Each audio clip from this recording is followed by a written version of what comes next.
Hola, yo soy Manuela Pinilla, soy directora de Build Change en Colombia y estamos en nuestra web series hablando de la vivienda resiliente en las Américas. Estamos acá con la alcaldesa Carolina Leitao de Peñalolén en Chile. Bienvenida, alcaldesa. Hola, ¿cómo estás? Muchas gracias. Bueno, todos sabemos que Chile tiene un lugar especial en la gestión de desastres, no solamente en América Latina, sino en el mundo entero. Y quisiéramos que nos cuente un poquito, alcaldesa, cuáles son esas amenazas a las que se enfrenta la ciudad de la que usted lidera. Bueno, la verdad es que en Chile tenemos varias amenazas. La primera y más conocida probablemente en el mundo tiene que ver con los terremotos, pero probablemente en la que estamos más preparados o preparadas. Sin embargo, hoy día los efectos del cambio climático también se han traducido en una cantidad importante de eventos que hemos ido teniendo de mayor envergadura, como por ejemplo también, bueno, antes del cambio climático, pero ahora con mayor profundidad, por ejemplo, son los riesgos de aluviones, los riesgos de excesivos vientos, y sobre todo aquellas cosas que profundizan, por ejemplo, mayor frío, mayor calor. De hecho, este verano tuvimos en la región metropolitana el verano más caluroso desde hace mucho tiempo. De hecho, se fracturaron algunos pavimentos, o sea, se van generando efectos, el calentamiento global, los efectos también del cambio climático en general. Y por lo tanto también nos estamos preparando para ello y desarrollando iniciativas para justamente enfrentar los efectos del cambio climático en nuestra vida. Claro.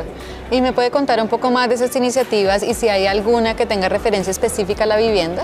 Sí, bueno, efectivamente, junto al Ministerio de Vivienda se han impulsado programas de mejoramiento de vivienda, tanto en Peñalolén como en la región metropolitana y también en el país.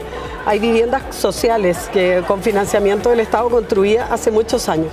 Y esas viviendas ya tienen varias cosas que necesitan cambiar por el uso, por el tiempo. Y como son viviendas sociales, las familias no tienen el dinero para hacer esa inversión.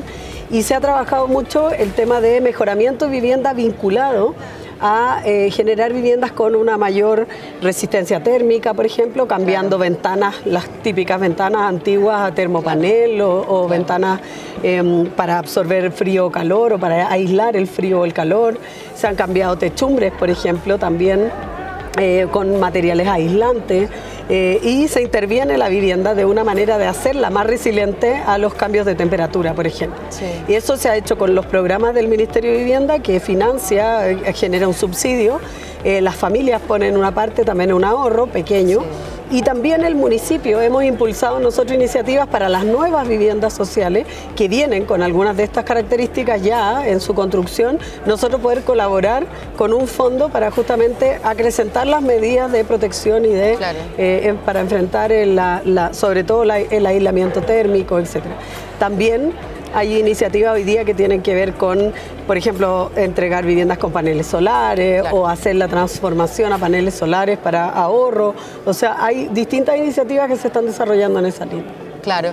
Y bueno, digamos que cuando se habla de vivienda, y usted lo conoce muy bien habiendo trabajado en este tema tanto, por lo general hay una necesidad de que diferentes actores pongan su parte. Me contaba que el ministerio pone una parte, la alcaldía pone otra parte, la familia pone otra. ¿Hay algún otro tipo de actores, por ejemplo, de la iniciativa privada o qué otro tipo de actores, si no están involucrados, es necesario involucrar para que esto se pueda hacer y a la escala que se necesita y con la rapidez además también que se necesita, ¿no? Porque el cambio climático ya está encima. Bueno, efectivamente nosotros tratamos de impulsar siempre las iniciativas y las alianzas público-privadas, son bien importantes. En Chile también existen algunas fundaciones que se dedican a temas de vivienda, más bien asesoramiento de la familia, trabajo con campamentos, etcétera, pero también ahí con ellos se puede trabajar y también hay fundaciones asociadas a empresas que hacen aportes para desarrollar distintos tipos de proyectos en materia energética, etcétera, mejoramiento de barrio. Por lo tanto, yo creo que lo que falta siempre es involucrar más a la comunidad, al mundo empresarial, por supuesto, pero también a estas fundaciones que de alguna manera se dediquen más fundaciones a este tipo de temas. Sí. Hay muchas dedicadas a temas de espacio público, de mejoramiento de espacio público, pero no tantas que financien proyectos relativos a resiliencia o en el fondo a enfrentar hoy día, por ejemplo, los efectos del cambio climático. Sí, claro. Y bueno, para nosotros, por ejemplo, en Colombia, Chile es un referente muy positivo en cómo logró sacar las viviendas de una vulnerabilidad estructural muy grande. Digamos que pues, en Chile tiembla todos los días y es bastante claro. Sí. Además tenemos tsunamis, hay de todo, pero yo sí quisiera que me contara un poco como, ¿qué podemos hacer los países que estamos enfrentando estos niveles de vulnerabilidad tan alta, que haya salido de Chile o digamos que haya funcionado en Chile para lograr salir, digamos, del riesgo en el que estamos? Sí, yo creo que lo primero es el tema de la planificación. A nosotros nos ocurre que con estos cambios, por ejemplo, nuestra comuna está en la precordillera y tiene riesgo de aluvión, por ejemplo, de manera permanente.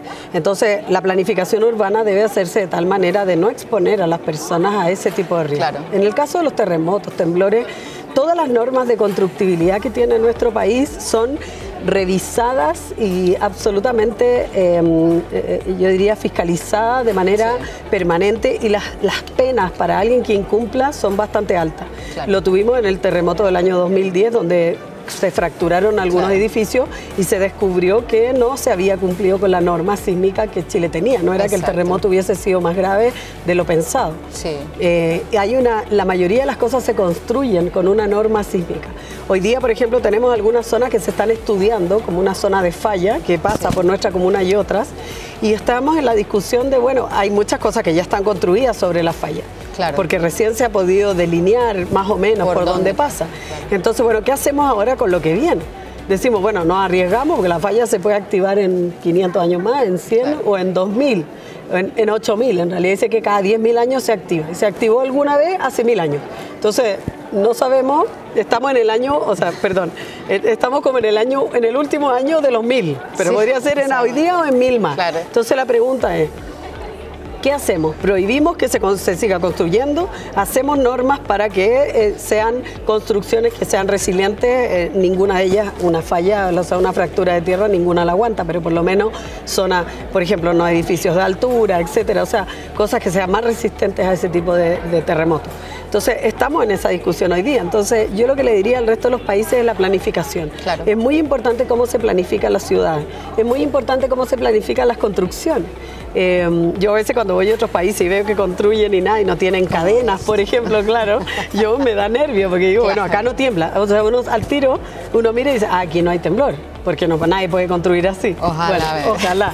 Pero uno dice, bueno, yo estaba en Lima, por ejemplo, y también he visto, y digo, aquí no tiembla. Sí tiembla. Entonces dice, bueno, entonces ¿cuánto nos preparamos? En la norma de construcción, bueno, efectivamente tiene un precio mayor, es más caro, pero la inversión vale absolutamente la pena, y además porque tiene que ver con la confianza de la familia. La gente que se va a vivir a su vivienda hoy día, sea una vivienda social o sea una vivienda de alto valor, tiene absoluta conciencia de que su vivienda es resistente a cualquier terremoto, a los terremotos que todos conocemos en Chile.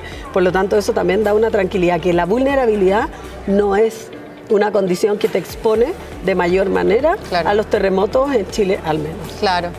Hay una cosa que es que los países enfrentamos mucho, y me permito acá un poco preguntarle, porque pues usted conoce esto también, y es que, claro, en Chile tiembla todos los días, o pues, entre comillas, ¿no? Pero digamos es muy común. Muy frecuente. Sí, siempre dicen que si el chileno se asusta con el terremoto es que, mejor dicho, es un cataclismo, pero si está tranquilo...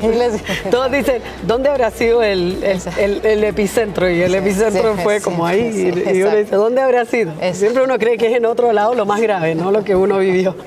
Exacto. Y uno de los, por ejemplo, los retos que nos enfrentamos en nuestros países es que somos vulnerables ante digamos que tenemos la amenaza, inclusive en Colombia, si usted ve este tipo de construcciones. En Medellín yo vi muchas. Esto es Bucaramanga, y esto es una ciudad que es de amenaza sísmica alta y está cerca de uno de los nidos sísmicos más activos del planeta. O sea, esto es realmente una cosa que uno a veces como que no puede creer que esto pase. Pero una de las cosas que sí nos enfrentamos es en el tema de la gestión del riesgo, y es precisamente lo que usted decía, puede pasar mañana o puede pasar en 1000 años. Entonces, ¿cómo convencer a los gobiernos, a las comunidades y demás para priorizar la gestión del riesgo siempre que hay esa incertidumbre de que la inversión como de retorno o no de retorno? Y yo creo que ese es uno de los grandes problemas, entre comillas, que nos enfrentamos los países que digamos que no tenemos sismos tan frecuentes, pero que sabemos que podemos tenerlo, y el día que pase pues va a tener unas consecuencias devastadoras. Pero eso es un poco siempre como el dilema de la gestión del riesgo, ¿no? ¿Cuándo se invierte? ¿Cuándo tienes la incertidumbre de que pasa o no pasa? Sí, yo creo que la diferencia en Chile es que, por ejemplo, todos los presidentes saben que les puede tocar un terremoto. Claro. O sea, nadie quiere llevarse eso. Claro, y bueno, nosotros tenemos un fondo de emergencia, pero en los países donde ya hay construcciones que son vulnerables a esto, yo lo que pensaría es cuál es el costo de una catástrofe. El costo de una catástrofe no solo tiene un costo de la construcción o de que se derrumbe un edificio, se va a morir mucha gente. Lo vimos en Haití, por ejemplo, en el terremoto de Haití, de hecho murió una chilena, la esposa del jefe de la oficina de emergencia, entonces en un hotel.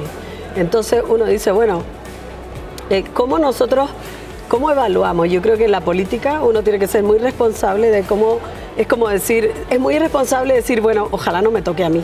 Claro. Más bien lo que hay que pensar es, ¿y si me tocara a mí? Claro. ¿Cuál sería el costo para mi gestión de enfrentar primero la muerte de miles de personas o de cientos de personas o de una familia? Claro. Y también el costo financiero de la reconstrucción. Claro. Entonces, porque si se reconstruye, no se va a poder reconstruir ni ahí mismo o probablemente en las mismas condiciones. Entonces, yo creo que lo que los países tienen que buscar, claro, cuando hay algo que ya está construido, es la renovación urbana, con condiciones de habitabilidad que además resuelvan otros problemas, además que haya hacinamiento probablemente, sí, o sea, buscar maneras de ir haciendo reconversión urbana para ir cumpliendo las normas. Ahí en Chile tenemos muchos ingenieros y todo que pueden asesorar en esto, pero claramente nosotros construimos viviendas sociales que tienen un valor muy asequible, o sea que están dentro de los precios de mercado y con un sistema de subsidios que el país tiene y que ha resultado bastante exitoso. Entonces creo que ahí podemos apoyar en eso también.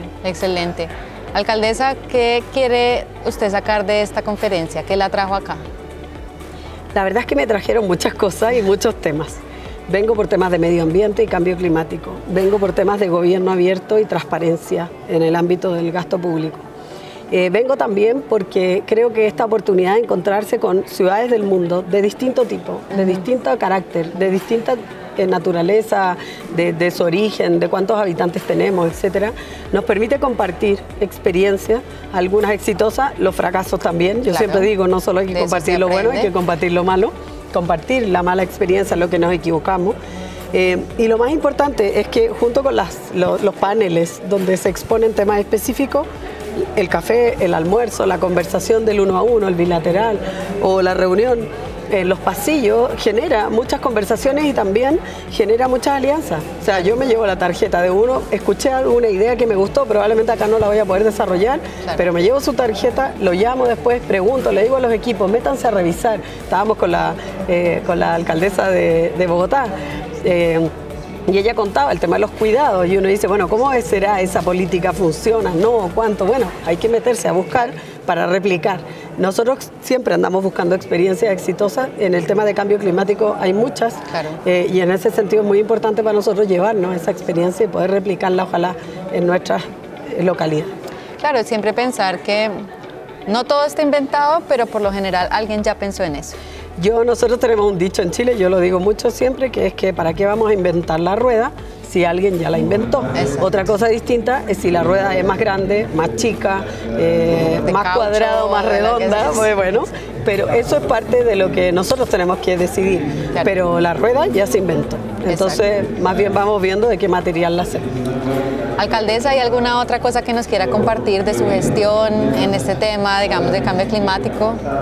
Bueno, la verdad es que, bueno, para mí el tema de vivienda en general es un tema casi de cariño. Yo antes de ser alcaldesa fui encargada del municipio en vivienda, vivienda social, así que me tocó mucho trabajar este tema. Y creo que justamente lo que estamos hoy día acá también tiene que ver con esta experiencia, el cambio climático y otro. Generalmente los mayores efectos que tiene el cambio climático y en general las crisis, lo vimos con la pandemia también, es que afectan a las familias y a las personas más vulnerables. Siempre las personas más vulnerables y las mujeres son las que asumen las consecuencias o son las primeras en asumir el impacto de las crisis. Y cuando lo vimos en la pandemia, las mujeres perdieron el empleo, vino el tema de los cuidados, quién se hace cargo de los niños, quién asume la responsabilidad de las clases online o de salir a buscar la fuente de ingresos que tenía esa familia.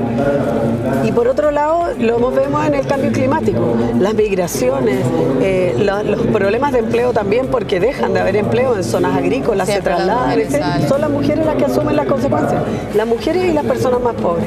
Entonces yo creo que la experiencia que acá uno tiene para vivir también y ver es cómo buscamos maneras de enfrentar las crisis de una manera más responsable y de alguna manera más eficiente en nuestras ciudades. Y aquí hay muchas experiencias exitosas que es bueno replicar y que creo que en esa línea yo creo que es lo que más me ha gustado de esta cumbre. Bueno, alcaldesa, muchas gracias por estar aquí con nosotros y muchas gracias a todos por escucharnos.